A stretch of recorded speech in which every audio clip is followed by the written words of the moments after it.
श्री गणेशाय नमः।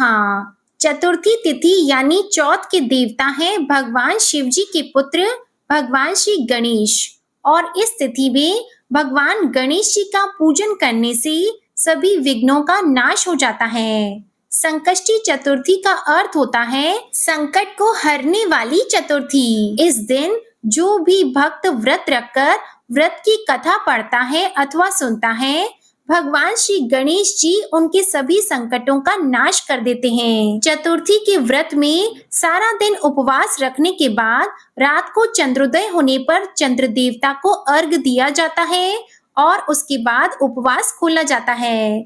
ऐसी मान्यता है कि गणेश भगवान के साथ ही चंद्र देवता की पूजा करने से घर में आ रही विपदाएं दूर होती हैं और व्यक्ति की सभी मनोकामनाएं पूर्ण हो जाती हैं। तो आज की इस वीडियो में आप सुनेंगी भादो मास के संकष्टी चतुर्थी के दिन सुनी जाने वाली कथा, चौथ माता की कथा, साथ ही भगवान गणेश की आरती और चौथ माता की आरती। पौराणिक कथा के अनुसार एक बार माता पार्वती स्नान करने के लिए जा रही थी। तब उन्होंने अपने शरीर के उबटन से एक पुतले का निर्माण किया जिसमें उन्होंने प्राण प्रतिष्ठा की और वह एक बालक के रूप में जी उठा। माता पार्वती ने उसका नाम रख दिया गणेश।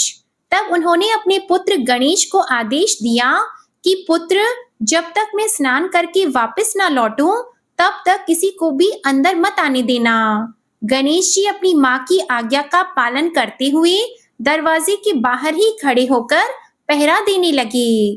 ठीक इसी समय भगवान शिव माता पार्वती से मिलने पहुंचे, लेकिन गणेश जी तो माँ की आज्ञा का पालन कर रहे थे और माँ के सच्चे भक्त थे।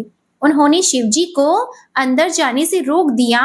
पहले तो भगवान शिव ने उस बालक को प्यार से समझाया, लेकिन जब वह नहीं माना तब भगवान शिव ने क्रोधित होकर त्रिशूल से बालक गणेश की गर्दन धड़ से अलग कर दी। इधर पार्वती जी ने बाहर से ही आ रही आवाज सुनी तो भागती हुई स्नान घर से बाहर आई। बाहर आकर देखा उनके पुत्र गणेश की तो गर्दन कटी हुई है। यह देखकर वह घबरा गई और विलाप करने लगी। तब भगवान शिव को उन्होंने बताया कि यह उनका अपना पुत्र है। भगवान को जब पता चला तो उन्हें बहुत पश्चाताप हुआ। माता पार्वती भगवान शिव से अपने बेटे के प्राण वापस लाने की विनती करने लगी। तब भगवान शिव ने माता पार्वती की बात मानते हुए बालक गणेश को जीवन दान तो दे दिया, लेकिन गणेश जी की गर्दन की जगह एक हाथी के बच्चे का सर लगाना पड़ा। इस दिन से सभी महिलाएं अपने बच्चों की रक्षा के लिए गणेश चतुर्थी का व्रत रखती है और इस दिन के बाद से भगवान गणेश का नाम गजानन भी पड़ गया। संकष्टी चतुर्थी की दूसरी कथा मिट्टी के बर्तन बनाने वाले कुम्हार से जुड़ी हुई है। इस कथा के अनुसार एक बार एक राज्य में कुम्हार रहा करता था।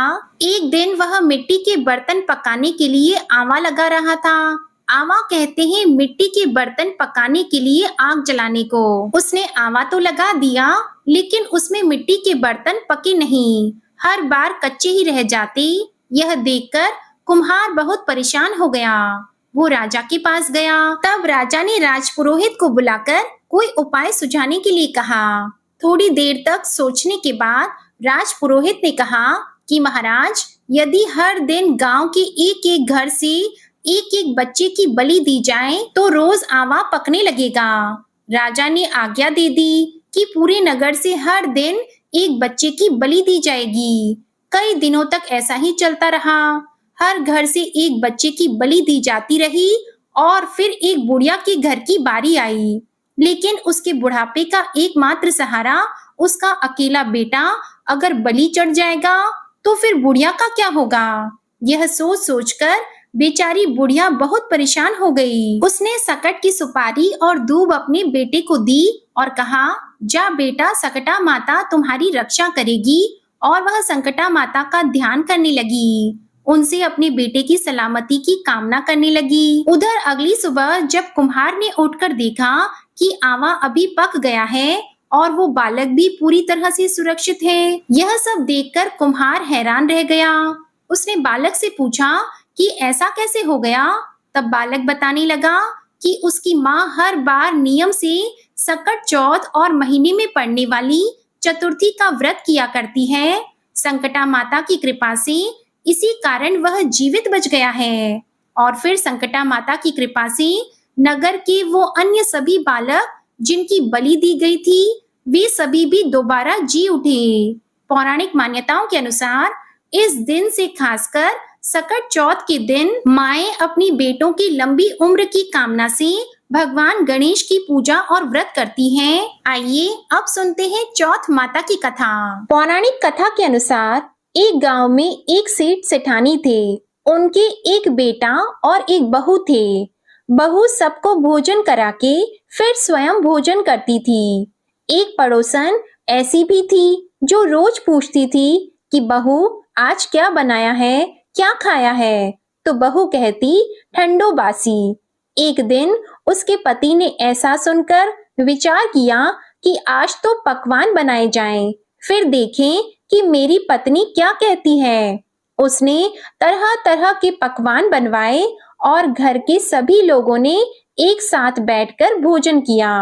आज भी पड़ोसन ने पूछा तो बहू ने कहा कि ठंडो बासी।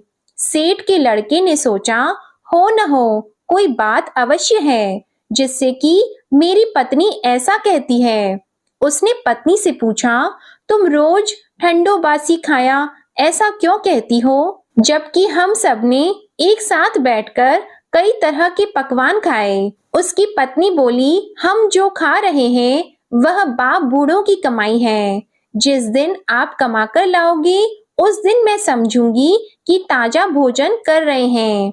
अब एक दिन लड़के ने माँ से कहा मैं एक बड़े शहर में कमाई करने जा रहा हूँ। माँ बोली बेटा अपने पास इतना धन है कि खाया नहीं खत्म होगा। माँ के मना करने पर भी बेटे ने स्वयं कमाने का दृढ़ निश्चय कर लिया और जाते समय पत्नी से कहा मैं जब तक कमाकर बहुत सा धन लेकर न आऊं तुम चूल्हे की आग मत बुझने देना। एक दिन चूल्हे की आग बुझ गई तो वह मन ही मन घबराने लगी, कहीं मेरे पति पर संकट तो नहीं आन पड़ा। जल्दी से पड़ोस में से आग लाकर चूल्हे में रख दूं, ऐसा विचार करके पत्नी पड़ोस में गई। वहां पड़ोसन चौथ माता का व्रत और पूजन कर रही थी। पड़ोसन ने कहा थोड़ी देर में आकर ले जाना। तो बहू ने पड़ोसन से पूछा आप यह व्रत क्यों करती हैं? इससे क्या मिलता है? पड़ोसन ने कहा चौथ माता के इस व्रत को करने से अन्न और लक्ष्मी मिलती है और अपनी मनोकामनाएं पूर्ण होती हैं। अब बहू भी चौथ माता का व्रत करने लगी। दीवार पर उसने चौथ माता का चित्र बनाया। उस दिन घी और गुड़ का चूरमा बनाकर रात्रि को चंद्रमा को अर्घ देकर उसने भोजन किया। ऐसा करते करते बहुत दिन हो गए। चौथ माता ने उस बहू के पति को सपना दिया कि साहूकार का बेटा तू जागे कि सोवे, तेरी पत्नी तुझे बहुत याद कर रही है, घर जाकर उसकी चिंता मिटा दे। तू दुकान खोलकर कंकु केशर का पगलिया बना के बैठ जाना। आज तेरा हिसाब किताब चुकता हो जाएगा। अब तो चौथ माता ने जैसा कहा था वैसा ही हुआ। उसने घर जाने की तैयारी की और गाड़ी भर के धन दौलत लेकर चल दिया। रास्ते में एक बड़ा सा काला नाग फन फैलाए बैठा था और कहने लगा आज तो मैं तुझे डसूंगा, छोड़ूंगा नहीं।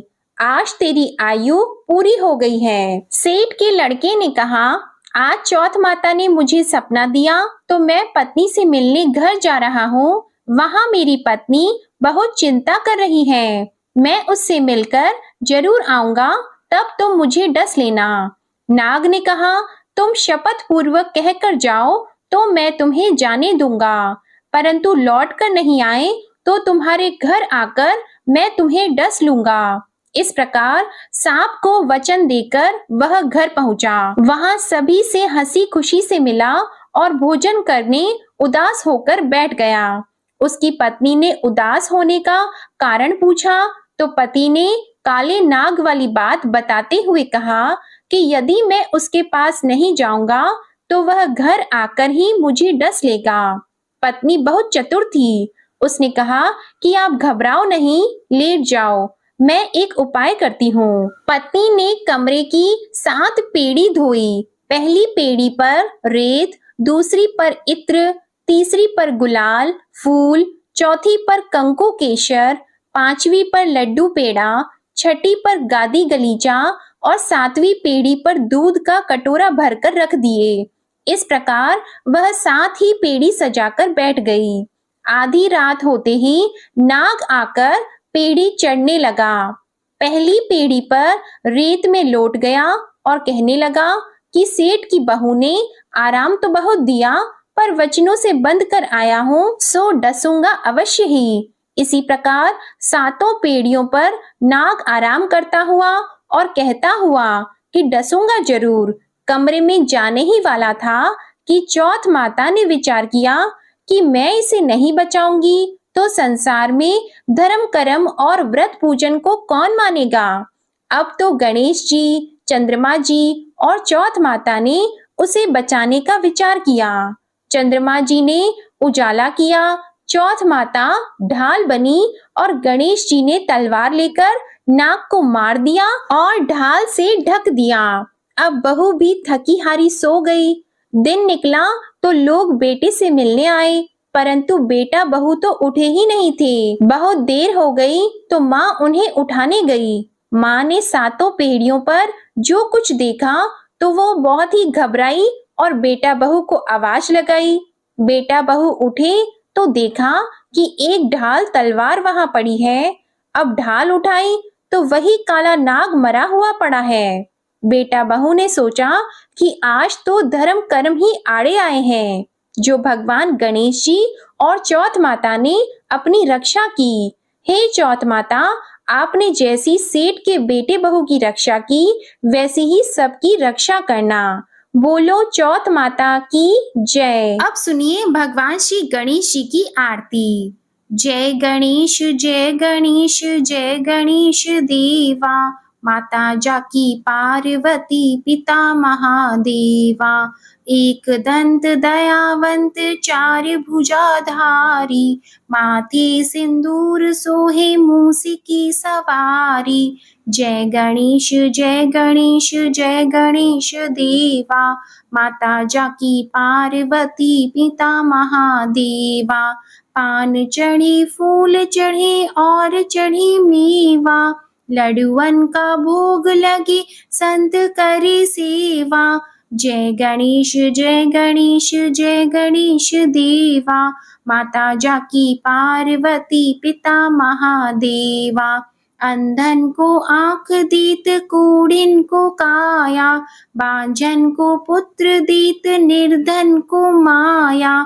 जय गणेश जय गणेश जय गणेश देवा, माता जाकी पार्वती पिता महादेवा, दीनन की लाज राखो शंभु सुतकारी, कामना को पूर्ण करो जाओ बलिहारी। जय गणेश जय गणेश जय गणेश देवा, माता जाकी पार्वती पिता महादेवा। बोलिए गणपति भगवान की जय। अब सुनिए चौथ माता की आरती। ओम जय श्री चौथ मैया, बोलो जय श्री चौथ मैया, सच्चे मन से सुमिरे सब दुख दूर भया। ओम जय श्री चौथ मैया, ऊंचे पर्वत मंदिर शोभा अति भारी, देखत रूप मनोहर असुरन भयकारी। ओम जय श्री चौथ मैया, महासिंगार सुहावन ऊपर छत्र फिरे, सिंह की सवारी सोहे कर में खड़ग धरी। ओम जय श्री चौथ मैया, बाजत नौबत द्वारे अरु मृदंग डेरू, 64 जोगन नाचत नृत्य करत भैरू। ओम जय श्री चौथ मैया। बड़े बड़े बलशाली तेरा ध्यान धरे, ऋषि मुनि नर देवा चरणों आन पड़े। ओम जय श्री चौथ मैया। चौथ मैया की आरती जो कोई सुहागन गावे, बढ़त सुहाग की लाली सुख संपत्ति पावे। ओम जय श्री चौथ मैया। ओम जय श्री चौथ मैया। सच्चे मन से सुमिरे सब दुख दूर भया। ओम जय श्री चौथ मैया। प्रेम से बोलिए चौथ माता की जय। वीडियो आपको पसंद आई हो तो वीडियो को लाइक करके चैनल को जरूर सब्सक्राइब करिएगा और कमेंट में गणेश भगवान और चौथ माता की जय भी जरूर लिखिएगा।